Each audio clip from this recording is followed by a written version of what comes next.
Hello everyone, আসসালামু আলাইকুম। কেমন আছেন? আশা করি সবাই ভালো আছেন। এই যে রান্না বান্না করতে চলে আসলাম। এখন বাজে 4টা।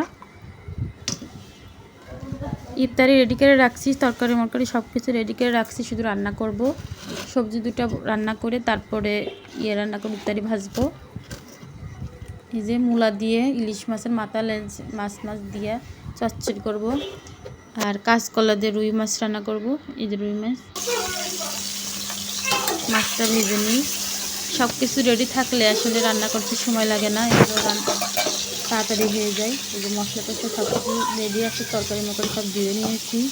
মাছটা এখন শুধু রান্না করবো 2 চুলায়। এটা হলো সিলিং লাইনের গ্যাসেই করছি।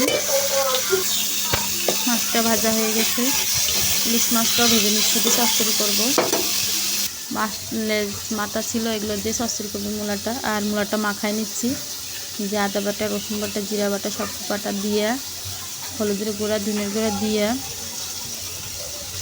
ভালো মতন মাখায়ে তারপরে এলো তরকারি করার মধ্যে দিব। আমি সবসময় চচ্চড়ি মাখাই, যেভাবে মাখাই রান্না করলে অনেক মজা লাগে। মাখাই বসাই দিই গরম করাই, এই জন্য এটার মধ্যে মাখাই নিয়েছি। গরম করার মধ্যে মাখানো যাইব না। মাছটা উপরে ভাজতেছি, আর এই যেটার মধ্যে মাখাই নিচ্ছি, তারপরে দিয়ে দিব। মাখাই নিলে চচ্চড়িটা অনেক টেস্টি হয়। এই যে ভাজা হয়ে গেছে, এটাকে দিয়ে দিব। এই যে মাখাই রাখছি, দিয়ে দিব। 2 চুলায় রান্না করলে তাড়াতাড়ি হয়ে যাবে, এই জন্য 2 চুলাই করলাম। আর সব কিছু রেডি করাই আছে। ওই চুলায় চচ্চড়ি বসাই দিয়েছি, আর এই চুলায় তরকারিটা রান্না করবো সিলিন্ডারে। এই যে জিরাটা আনতে যে এই ভাজনাটা করবো, জিরাটা আনতে যে ভাজনাটা পুড়ে গেছে, দেখি কি অবস্থা। নতুন করে আবারও ভাজনা করছি, সেটা দেখেন। মশলাটা কষিয়ে তরকারিটা বসিয়ে দিলাম।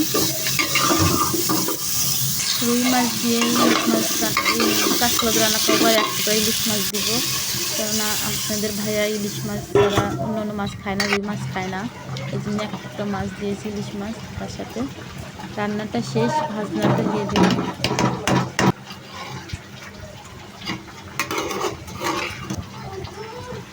সবসময় তো ভাজনাটা দিলে ত্বকের কালারটা অন্যরকম চেঞ্জ হয়ে যায়। এই চচ্চড়িটা হয়ে গেছে, কত সুন্দর হয়েছে চচ্চড়ি। আর এখন ইফতারিটা ভেজে নিব। সব কিছু রেডি করে রাখছি, শুধু ভাজবো। রেডি থাকলে তাড়াতাড়ি হয়ে যায় সব কিছু রান্না। আর তারপরে 2 চুলে রান্না করছি। ইফতারিটা ভাজা হয়ে যাবে। এখানে ভাজা হয়ে গেছে, ফলটা কেটে নিয়েছি। এটা আমাদের প্রতিদিনের ফল, এভাবে কাটি। আর এই ডিশের মধ্যে মাখাই, এই জন্য সব কিছু এই ডিশে রেডি করে রাখি। কারণ ইফতারি শেষ। এই দুধ চুলায় দিয়েছিলাম, দুধটা হয়ে গেছে আমাদের ওই রাত্রে খাওয়ার জন্য সেরির সময়। মাঝে মাঝে ভর্তাও বানাই। আর এই যে রান্না করছি তরকারি কালারটা কেমন আসছে দেখেন। এই দেখেন কত সুন্দর কালার আসছে, মাশাআল্লাহ। আর এই যে চচ্চড়িটা। তো সবাই আমার ভিডিওটি দেখে যদি ভালো লাগে অবশ্যই একটা লাইক, একটা সাবস্ক্রাইব করে দিবেন। আর সবাই ভালো থাকবেন। আর কেমন হয়েছে অবশ্যই কিন্তু কমেন্টে জানাবেন।